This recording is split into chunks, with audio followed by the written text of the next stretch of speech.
Dobrý zápas, myslím, že byl v tempu. My jsme samozřejmě dostali na frak v nerovnovážných situacích, kde domácí ukázali svoji sílu, svoji kvalitu.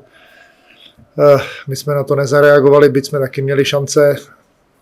Já jsem s výkonem svého týmu spokojený, měli jsme v 5-5 dobrý pohyb, jsme se uměli prosadit v útočném pásmu, bohužel koncovka nás trošku trápí.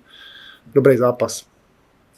Děkuji, poprosil bych také hodnocení z domácí. Dobrý večer, tak my jsme neměli nejlepší vstup do utkání, měli jsme tam hned na začátku vyloučeného hráče, následně ještě jednoho, Přerov byl dobrý na nohách, měl dobrý pohyb a měli tam několik nadějných situací, dobrých střeleckých pozic, třetina 0-0, v druhé části jsme se do provozní teploty dostali přes 2 přesilovky, jedno oslabení, 3-0 a třetí třetinu jsme hlídali výsledek, šli jsme trošičku víc zezadu a ještě se nám podařilo tu třetinu hrát 2-1, čili spokojenost před přestávkou, dolečíme šrámy, potrénujeme a půjdeme do závěru sezóny.